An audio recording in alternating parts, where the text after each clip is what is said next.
اور قریش مکہ نے مختلف قبائل میں سے ایک ایک بندہ لیا، 40 آدمیوں کا یہ قافلہ اس کاہنہ کے پاس آب زمزم کے کنویں کی ملکیت کے بارے میں، اس کی سرداری کے بارے میں فیصلہ کروانے ملک شام جا رہا ہے، اس کاہنہ سے فیصلہ کروانے کے لیے۔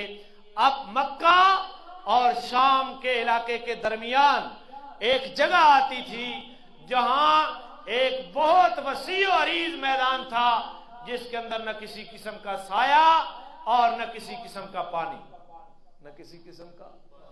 اب جناب عبد المطلب کے ساتھیوں کے پاس جتنا پانی تھا وہ سارا پانی ختم ہو گیا، سارا پانی۔ نوبت یہاں تک آ گئی کہ پیاس کی وجہ سے مرتے ہیں۔ اب انہوں نے بنی عبد مناف کے لوگوں نے اپنے ان قریشی بھائیوں سے پانی مانگا، پانی تو ہمیں دے دو، ہم مرتے ہیں۔ انہوں نے کہا ہمارے پاس پانی صرف اتنا ہی ہے ہماری اپنی ضرورت کے لیے، اگر تمہیں دے دیا تو ہماری پوزیشن بھی وہی ہو جائے گی جو اس وقت تمہاری ہے۔ بات سمجھ رہے ہو آپ؟ انہوں نے پانی دینے سے انکار کر دیا، پانی دینے سے۔ تو جناب عبد المطلب نے کہا اب تمہاری کیا رائے ہے اپنے ساتھیوں کو؟ انہوں نے کہا آپ جو آرڈر کریں گے، آپ کا جو حکم ہوگا ہم اسی حکم کے اوپر عمل کریں گے۔ انہوں نے کہا مر تو ویسے ہی رہے ہیں، کریں یہ کہ ہر آدمی 20 آدمی تھے، اپنا اپنا گڑھا کھود لے اور موت کا انتظار کرے، اور جب کوئی آدمی مر جائے پیاس سے تو اسی گڑھے کے اندر اس کو اس کے ساتھی دفنا دیں۔ 19 آدمی مر جائیں گے، ان کو دفن کر دیا جائے گا، ایک آدمی بچ جائے گا۔ اگر ایک آدمی کی لاش ضائع ہو گئی، اس کو کوئی دفن کرنے والا نہ ہوگا، تو یہ بہتر ہے اس سے کہ 19 آدمی اور کی لاشیں بھی ضائع ہو جائے، ایک کی ضائع ہونا نے کافی ہے۔ تو انہوں نے گڑھے کھودنے شروع کر دیے اور موت کا انتظار کرنا شروع کر دیا، اور ان کے وہ ساتھی قریش مکہ دیکھ رہے ہیں۔ جناب عبد المطلب نے جب یہ صورتحال دیکھی کہ میرے ساتھی تو اس حد تک پست ہمت ہو گئے، انہوں نے کہا خدا کے بندو، یہ تو کوئی علاج نہیں ہے اس چیز کا کہ گڑھے کھود کے تم موت کا انتظار کرنے لگو۔ میں نے تو ایک بات کہہ دی ہے، لہذا ہمیں پانی کی تلاش کرنی چاہیے۔ تو لوگوں نے ہمت باندھی اور پانی کی تلاش میں نکلے۔ جناب عبد المطلب اپنی سواری کے پاس آئے اور اشعار میں اللہ کریم سے دعا کی کہ اللہ ہم پانی کی تلاش میں نکل رہے ہیں، اور اپنی سواری کے اوپر سوار ہوئے جناب عبد المطلب۔ جو ہی سواری اٹھی اور اس کا سم زمین کے اوپر رگڑا، اللہ نے نیچے پانی کا چشمہ جاری کر دیا۔ پورا قافلہ قریش بنی عبد مناف کا اللہ اکبر کے نعرے سے گونج اٹھا، اور قریشی لوگوں نے کہا بھائی ان کو کیا ہو گیا ہے؟ انہوں نے پانی بھرا، پانی پیا، مشکیں بری، اور ان قریشیوں کو بھی کہا کہ تم نے تو نہیں دیا تھا نا، اللہ نے غیب سے دے دیا ہے، آؤ اب تم بھی پانی۔ وہ آئے اور انہوں نے کہا عبد المطلب اب اس کائنہ کے پاس جانے کی کوئی ضرورت نہیں ہے، ہمارا اور تمہارا کوئی جھگڑا نہیں ہے، آب زمزم جانے اور یہ تمہارا ہو گیا۔ اللہ کی طرف سے غیبی جناب عبد المطلب کی مددیں شروع ہو گئیں۔ واپس چلتے ہیں تو جناب عبد المطلب واپس چلے اور آب زمزم کے کنویں کے اوپر آ گئے۔ آب زمزم کے کنویں کو جناب عبد المطلب نے، اب تو اختلاف ہی ختم ہو گیا، پھر کھودنا شروع کیا۔ اب جب کھودنا شروع کیا نا، اس کے اندر سے تیر نکلنا شروع ہو گئے، اس کے اندر سے زریں نکلنے شروع ہو گئیں، اس کے اندر سے سونے کی بنی ہوئی 2 ہرنیاں نکلی، سونے کی یہ وچ کہہ رکھی ہیں جنہیں تھوڑا دماغ پہنچا تھا میں آگے چل سا۔ یہ کس نے رکھی تھی؟ بنو جرہم نے۔ اب آپ کو پتا چلا ہوگا نا کہ میں پیچھے کیوں گیا تھا بنو جرہم کی طرف۔ یہ بنو جرہم جب وہ شکست خوردہ ہوئے تو وہ یہاں چھوڑ کر گئے تھے، دفن کر کے گئے تھے، انہی نے مٹی ڈال کر آب زمزم کے کنویں کو برابر کر دیا تھا سطح زمین کے، اور اس کا نام و نشان مٹ گیا۔ جناب عبد المطلب کو غیبی طور پر اطلاع دی گئی اور کھودا گیا، نیچے سے 2 سونے کی ہرنیاں نکلی اور کچھ تیر نکلے، کچھ کچھ تیر اور تلواریں نکلی۔ اب انسان لالچی ہے نا، انہوں نے تو فیصلہ کیا تھا کہ عبد المطلب کنواں جانے، اور انہوں نے کہا بھائی سونا نکلا